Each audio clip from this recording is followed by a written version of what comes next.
Hey guys, this is the ancient Ramappa temple, and you're looking at a very fascinating structure full of brilliant carvings. But your eyes are naturally attracted to these shiny black idols, which look completely out of place.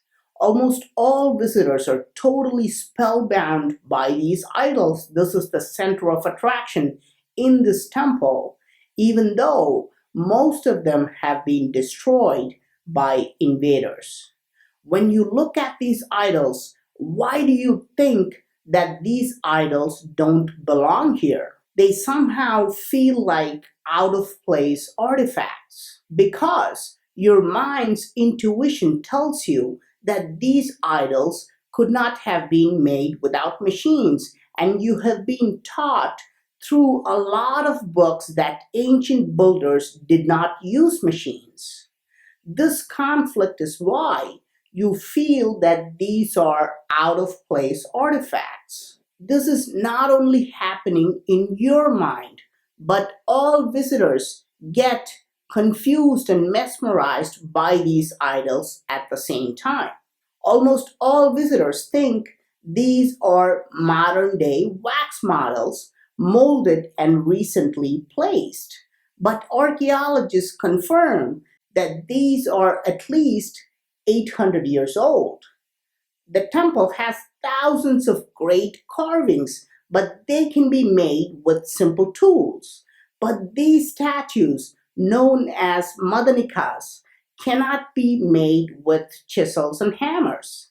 Such perfect statues can be made only with advanced technology. These idols seem to have no human errors. They are so well polished, they actually create a phenomenon called highlights and shadows due to their reflection. What do I mean by this?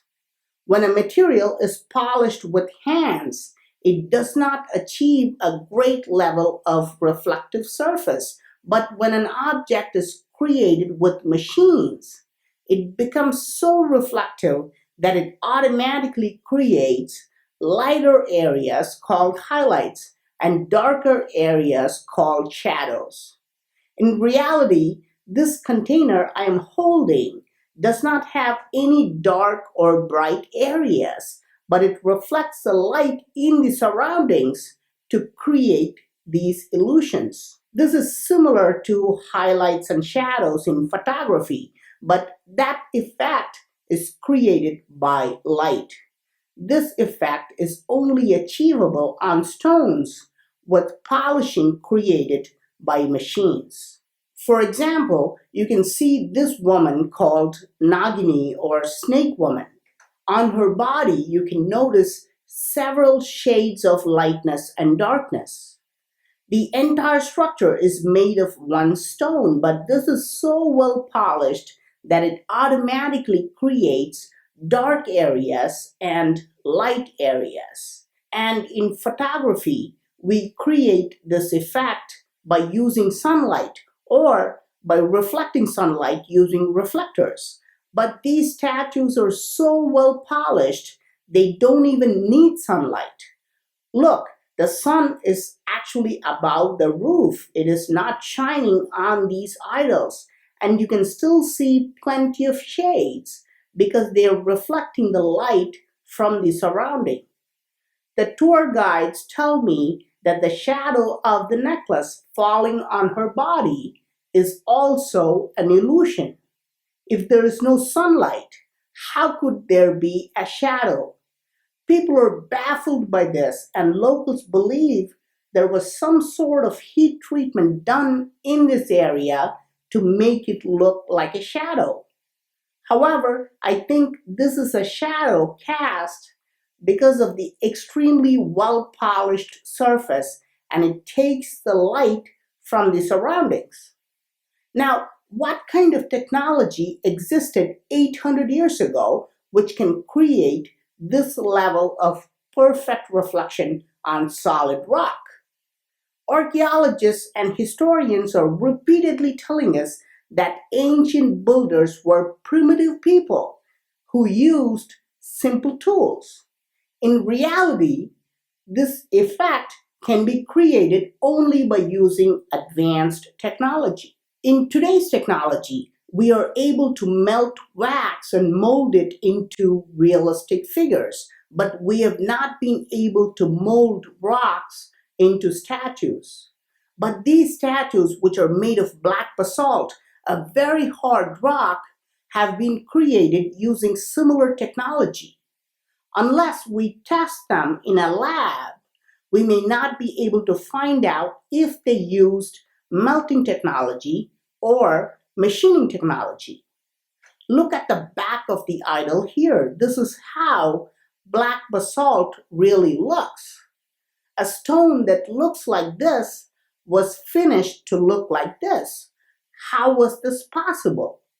It is impossible to achieve this level of polishing with simple abrasives like sand.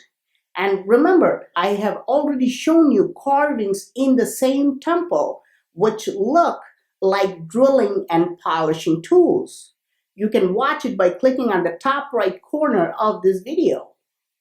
Were these idols created using molding technology or with machining tools? These figures have a strange effect on your eyes. The more time you spend on them, the more you're amazed by them. Today's statues and paintings have errors. For example, look at this painting of a woman wearing shoes. In this position of her foot, there should be a gap between her shoe and her foot. This is a mistake made by the painter. But there are no such mistakes in these idols, and you may think, well, ancient women did not wear shoes.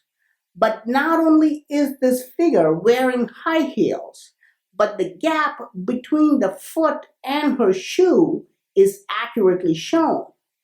Here's a beautiful woman holding a bow, and a little man is removing a thorn from her foot. Look carefully and you see how there is a small swelling on her foot because of the thorn.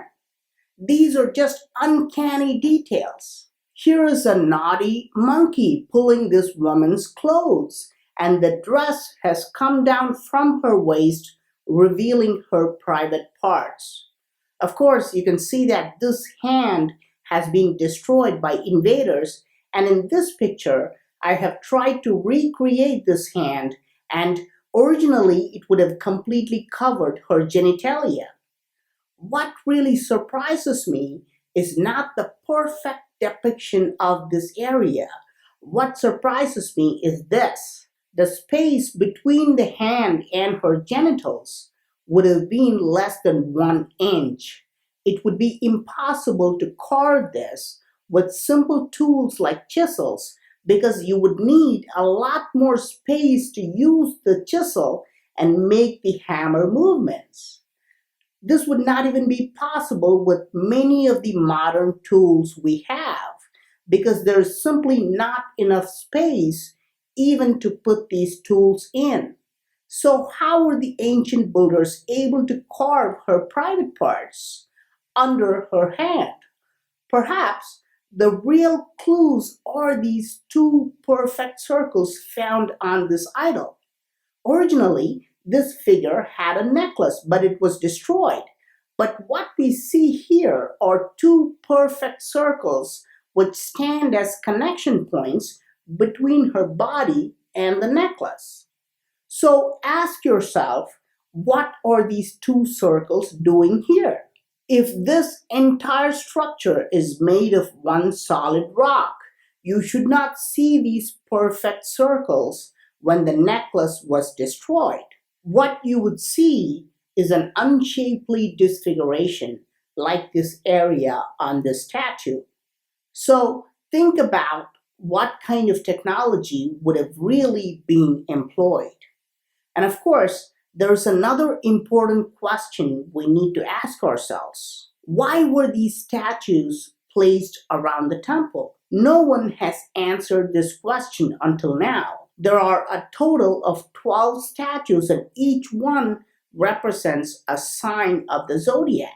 Watch the video again and you can find connections between each statue and a zodiac sign.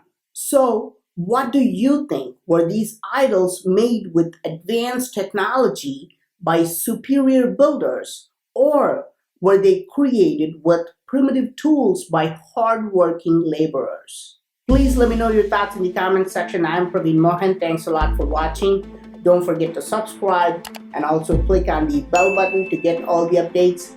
Please give this video a thumbs up and share it with your friends, and I'll talk to you soon. Bye.